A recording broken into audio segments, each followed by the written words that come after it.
The forest had not yet woken when the first cry cut through the quiet. It was sharp, small, and filled with surprise, a sound too young to be fear, but close enough to it. For a moment, the bamboo grove trembled, as if the sound itself had shaken the morning air. Then everything fell still again. The mist floated low over the ground, soft and pale, wrapping the forest in a blanket of silver. The cry went unanswered, swallowed by the deep silence of dawn. But that moment, that single cry, would be remembered later. It was the first sign that something in this ancient place was about to break. That a few hours earlier, before the sun had even fully risen, the forest had been peaceful in every direction. Thin rays of gold slipped through the bamboo leaves like threads of warm light, sewing the morning together. Droplets of dew clung to every blade of grass, catching the sunlight and turning it into tiny sparks that danced with each gentle breeze. It was in this quiet, glowing world that a young panda named Lien moved through the bamboo trunks. Lien was small enough that the plants around her looked like a forest of thick green towers.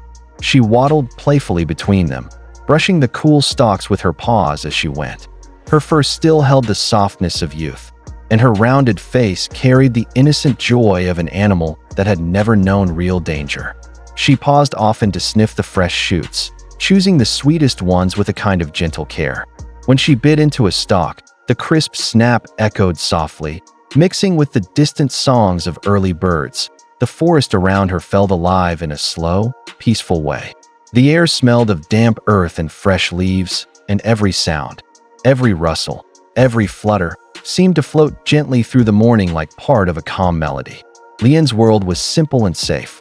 At least, that was how it seemed. Far above her, on a slope where the sunlight cut through the fog in sharper beams, a tiger stepped silently through the shadows. Rudra, a massive striped male, moved with the quiet strength of a creature who had survived countless seasons. His paws touched the ground without sound. His whiskers twitched as he tasted the air. He was not hunting. He felt no hunger. Instead, he roamed with a strange tension dragging at his instincts. Rudra paused when he reached a rocky ledge. From here, he could see the tops of the bamboo grove below, swaying gently in the wind. His amber eyes narrowed. Something was wrong. The air carried the smell of iron, faint, hidden beneath the scent of fresh leaves, but unmistakable. It reminded him of the poachers who had passed through these hills seasons ago. He had chased them then, roaring until they ran, terrified. But now that scent was back, he lowered his head and growled softly, not in anger, but in warning. The forest should not smell like this. It should not feel this stilled. As Rudra moved down from the ledge, he followed signs that only he could read. A snapped twig that didn't belong. Mud pressed into a footprint that carried the weight of a boot, not a paw. A section of earth disturbed by something heavy being dragged across it. His tail flicked sharply. Something, or someone, had returned to these woods, yet Lien did not know any of this. Behind a thick stand of bamboo, she rolled onto her back and pawed at a falling leaf, giggling in short, playful grunts. Her world was made of sunlight and soft ground and the rhythm of munching bamboo. When the wind picked up, she lifted her head and sniffed it without worry. She smelled only what she understood: fresh shoots, wet bark, cool stone. Still, the forest around her had begun to shift. The birds that usually chattered loudly at this hour now sat quietly on high branches, their songs replaced with uneasy silence. Even the breeze seemed to move differently, slower, heavier, almost as if carrying a warning. Lien, chasing a clicked beetle along the forest floor, didn't notice when her path brought her near something out of place. A metallic glint flashed for just a second between the leaves. It was half covered by dirt and old grass, hidden with cruel care.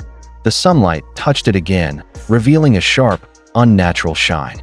But Lien saw only a speck of brightness, nothing more. Miles away, the Rangers had also sensed danger. Their boots crunched softly as they moved along the ridge, scanning the ground and the trees with trained eyes. Fresh markings on a large pine tree caught their attention, too clean, too deliberate. One ranger crouched, touching the faint groove left in the bark. "These weren't made by animals," he said. The others agreed. Broken branches in odd places, muddy footprints leading nowhere, disturbed soil, human signs in places where no hikers ever came. Each clue added weight to the worry forming in their chests. They continued forward, unaware that they were walking toward the same shadow that Rudra had sensed, and the same danger Lien was moving closer to with each innocent step. Back in the bamboo grove, Lien paused. She felt something new beneath her paw, a patch of earth that was too smooth, too flat. She leaned down and sniffed it. The metallic scent stung her nose. She pulled back, confused. Her small ears twitched as she listened to the silence around her, waiting for the forest to explain what she didn't understand that it didn't. Still curious, she nudged the grass aside. Underneath, the cold shape of a steel trap waited like a hidden mouth. Lien didn't know what it was. She had never seen anything like it. The shape meant nothing to her.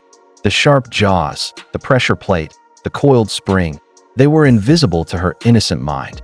She simply touched the edge with her paw. The trap didn't spring. Not yet.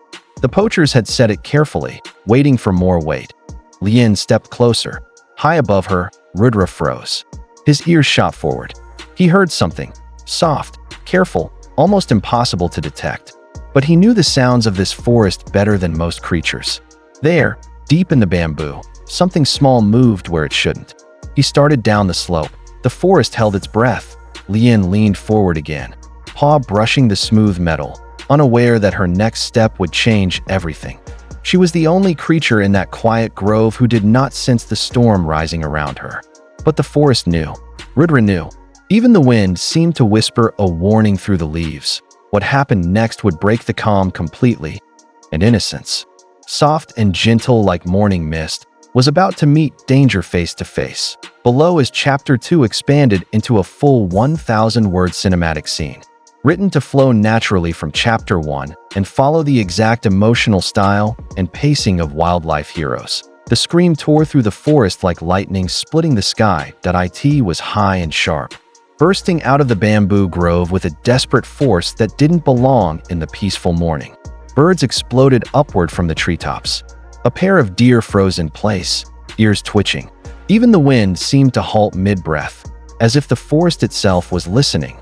Lien lay on the ground, her world crushed into one burning point of pain.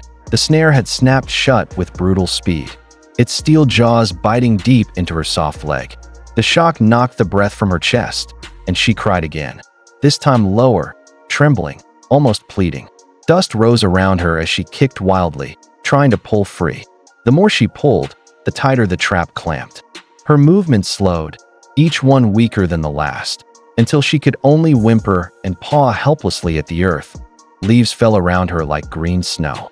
The forest held its breath, but only for a moment, because something else hurt her. Far up the slope, Rudra stopped mid-step. His ears turned sharply toward the sound. Panic, pain, the cries of a young animal. The tiger lowered his head, testing the wind with a deep breath. And then he caught it, the sickening, metallic sting of human scent. Iron, blood, old smoke. Memories he wished he didn't have. His muscles tightened. Another cry cut through the air, this one fading into a pitiful moan. Rudra didn't hesitate. He moved down the hill in long, powerful strides, his tail whipping behind him. Every step was silent, but every step carried the weight of a rising storm. In the grove below, Lien struggled less and less. Her tiny body trembled from fear as much as pain.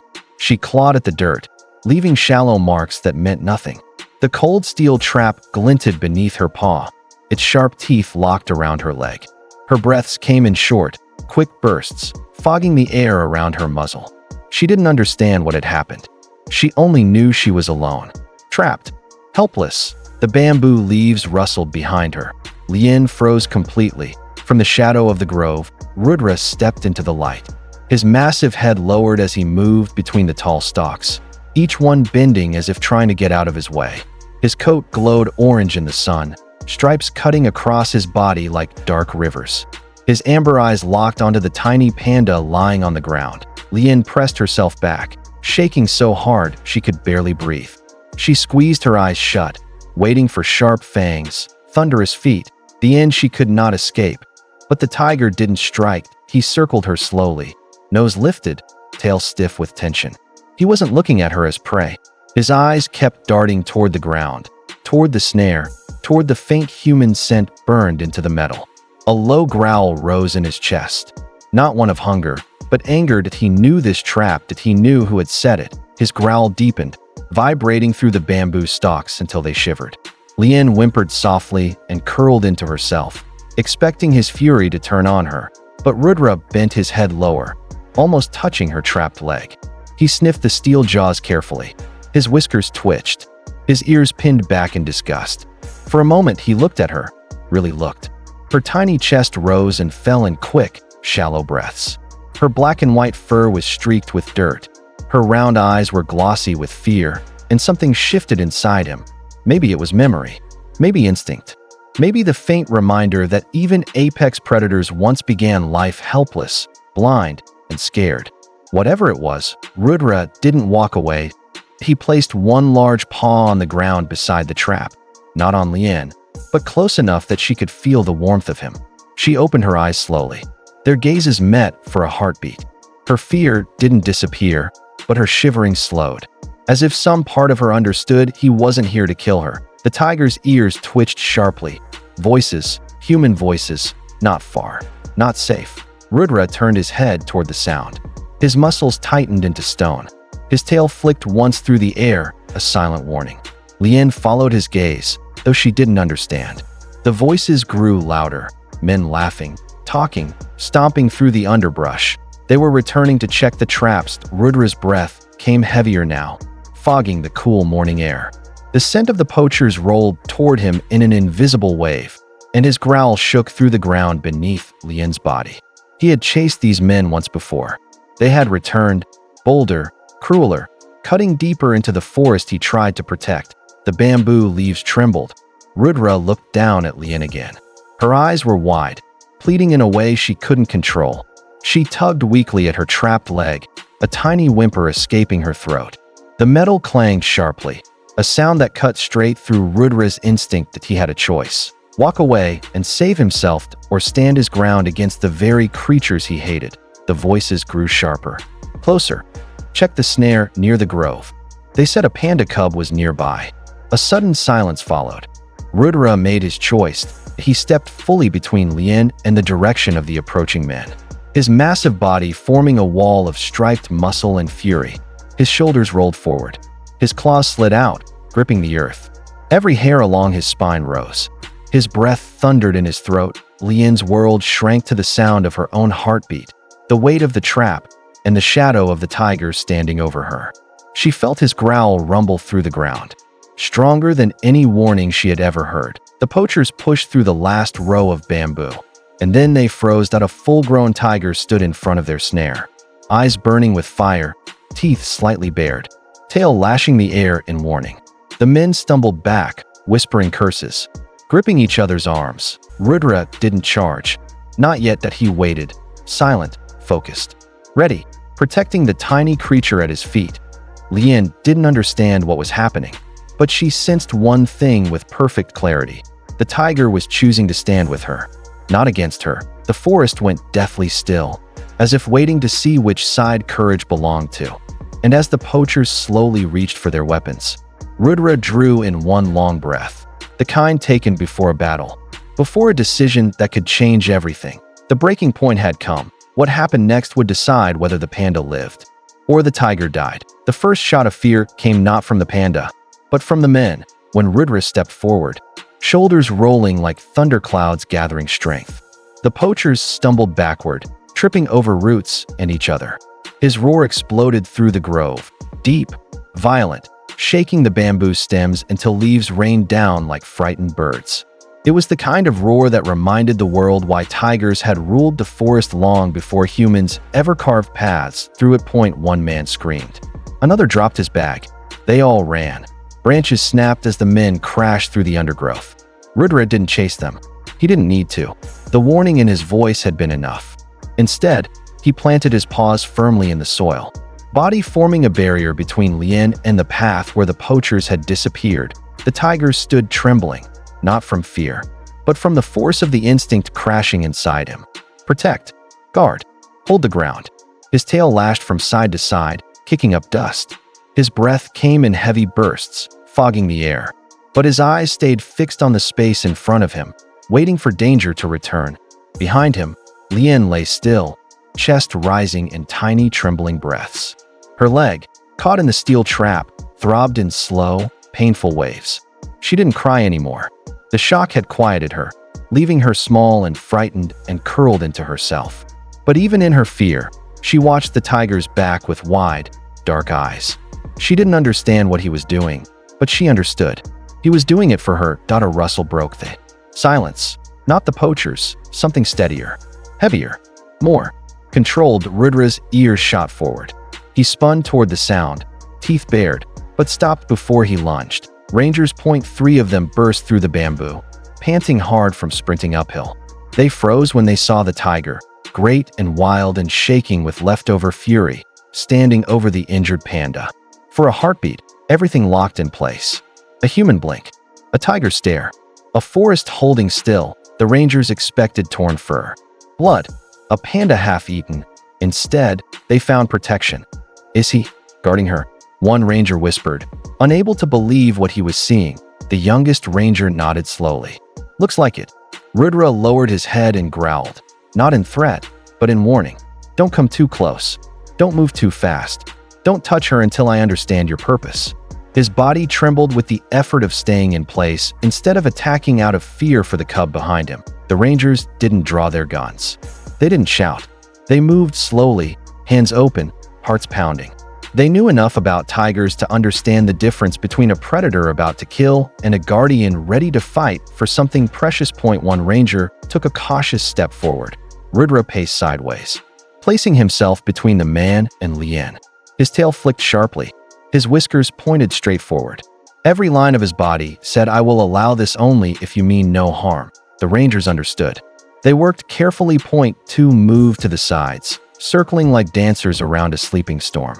The third crouched beside the trap, eyes never leaving Rudra's. He reached into his pack and pulled out a thick metal cutter. His hands shook slightly, not from fear of the tiger, but from fear of hurting the tiny panda. "It's all right, girl," he whispered softly to Lien. "We're here now. Hold still." The tool touched the trap, and Lien whimpered. Rudra snapped his head forward with a sharp growl, causing all three rangers to jump back. But he didn't strike. He didn't even step closer. He simply warned them, "Be gentle." The rangers slowed their movements even more. Every pull of the cutter was steady, careful, quiet. Sweat rolled down the ranger's forehead as he pressed with all his strength. Metal groaned. Leaves trembled. The forest held its breath once more. Rudra watched every inch. His paws kneaded the dirt anxiously. His breath came faster. Each time Lien whimpered, he lowered his head toward her, rumbling softly, not threateningly, but almost comfortingly.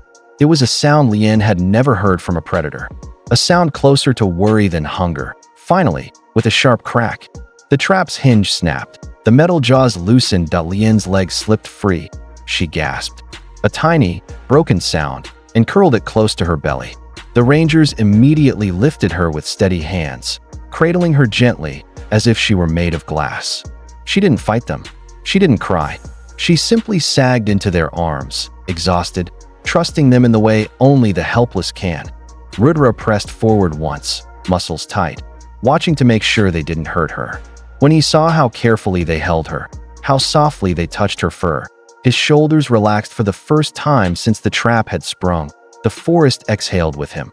The rangers backed away slowly, carrying the trembling panda toward the trail that would lead to their small field clinic.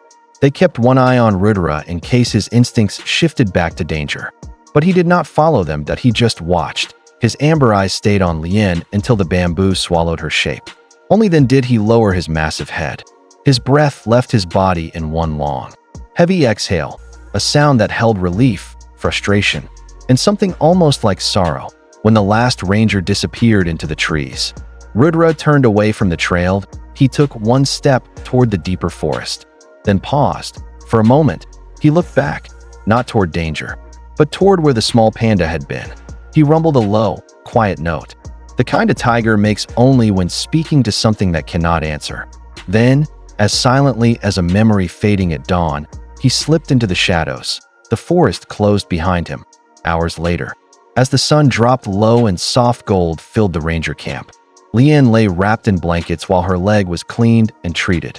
She flinched when the medicine stung, But she didn't panic. Yvette stroked her head gently. Another ranger whispered calming words. Her eyes fluttered in quiet exhaustion. Outside, the rangers stood near the fence, staring toward the dark forest where the tiger had vanished. He didn't have to protect her, one murmured. No, another said softly. But he did. And for a while, no one spoke. They simply listened to the jungle breathing around them, the shifting leaves, the distant calls, the soft hum of life settling into night. Somewhere in the forest, Rudra walked alone beneath the rising moon.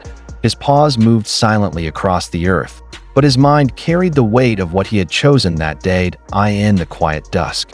The story began to spread, whispers drifting between trees and winding through ranger camps. A tiger who had stood guard over the very creature he could have killed. A moment when nature rewrote its own rules.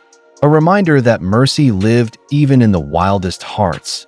As night fell, the bamboo swayed gently, as if bowing to a truth older than fear. The jungle teaches compassion better than we ever could.